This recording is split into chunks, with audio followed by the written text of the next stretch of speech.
ഇന്നൊരു കട്ട്ലറ്റ് കിട്ടണമെങ്കിൽ 15-20 രൂപ കൊടുക്കണം. എന്തിനാണ് നമ്മുടെ പൈസ കളയുന്നത്? നമുക്ക് വീട്ടിൽ തന്നെ സ്വീറ്റ് പൊട്ടറ്റോ വെച്ച് കട്ട്ലറ്റ് ഉണ്ടാക്കിയാലോ? നമ്മൾ ഉണ്ടാക്കാൻ പോവാട്ടാ. നന്നായിട്ട് കഴുകിക്കോളൂട്ടാ, അല്ല പണി പാളുവേ. കഴുകിയ സാധനം അങ്ങനെ തന്നെ കുക്കറിൽ തട്ടിക്കോളൂ.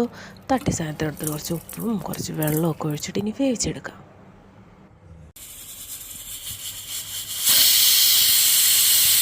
മൂന്ന് വിസിലടിച്ച അവ സെറ്റായിട്ടാ.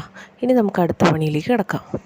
2 സവാള, 1 കഷ്ണം വെളുത്തുള്ളി, 1 കഷ്ണം ഇഞ്ചി, പിന്നെ ഒരു കറിവേപ്പില, ഇതൊക്കെ കുനുകുനാന്ന് അരിഞ്ഞ് വയ്ക്കണം.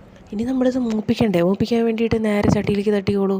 തട്ടിയ സാധനത്തിനകത്തേക്ക് കുറച്ച് ഉപ്പിട്ട് കൊടുത്തോളൂ ഇടാൻ മറക്കല്ലേ. റെഡിയാക്കിയ പച്ചമുളക്, കറിവേപ്പില, വെളുത്തുള്ളി ഇതെല്ലാം കൂടി ഇട്ട് മൂപ്പിച്ചോളൂ കേട്ടോ. പച്ചമുളക് നിങ്ങൾക്ക് വേണമെങ്കിൽ ഇട്ടാൽ മതി കേട്ടോ, ഓപ്ഷനാണേ. നന്നായിട്ട് വാട്ടിക്കോളൂ കേട്ടോ.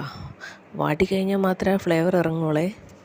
ഇനി തൊലിയൊക്കെ കളഞ്ഞ് നമുക്കിവനെ സുന്ദര കുട്ടപ്പനാക്കി എടുക്കാം. ഇവ സുന്ദര കുട്ടപ്പനായിട്ടുണ്ട്. നിങ്ങൾക്ക് ആവശ്യമുണ്ടെങ്കിൽ മുഴുവൻ എടുക്കാം കേട്ടോ, അല്ലെങ്കിൽ നമുക്ക് ആവശ്യമുള്ള എടുത്താൽ മതി. ഇനി നമ്മുടെ മസാല എന്തായി നോക്കണ്ടേ? അതിനായിട്ട് ആവശ്യത്തിന് മല്ലിപ്പൊടി, മുളക് പൊടി, പിന്നെ കറി മസാല, അതുപോലെ തന്നെ ഇത്തിരി മഞ്ഞൾപ്പൊടിയും കൂടി ഇട്ട് ഇളക്കി കൊടുക്കുക. മസാലക്കൂട്ടും സ്വീറ്റ് പൊട്ടറ്റോയും ഇടിച്ച് ഒരു പരുവത്തിലാക്കണം കേട്ടോ. ഞാൻ ഇടിക്കാൻ തുടങ്ങിയിട്ടുണ്ട്. ഇനി ഇവരെല്ലാം നല്ല ബോളുകളാക്കി ഇതുപോലെ നല്ല ഷേപ്പിൽ വാർത്തെടുക്കുക. 3-4 റസ്ക് പൊടിച്ചെടുക്കുക. 2 ടീസ്പൂൺ കോൺഫ്ലവർ, 2 ടീസ്പൂൺ മൈദ, ഇവയെല്ലാം കുറച്ച് വെള്ളത്തിൽ നന്നായിട്ട് കുഴച്ചെടുക്കുക. ഈ ഒരു പരുവത്തിൽ വേണം നമുക്ക് സെറ്റ് ചെയ്യാൻ വേണ്ടിയിട്ടാണ്. ഇനി ഓരോരുത്തരെയും ഇതുപോലെ മുക്കിയെടുക്കുക. ഇങ്ങനെ മുക്കിയെടുക്കുമ്പോൾ പൊട്ടാതെ നോക്കിക്കോളൂ കേട്ടോ. ഇനി റസ്ക് പൊടിയിൽ ഇവനെ നന്നായിട്ടൊന്ന് മുക്കിയെടുത്തോളൂ കേട്ടോ.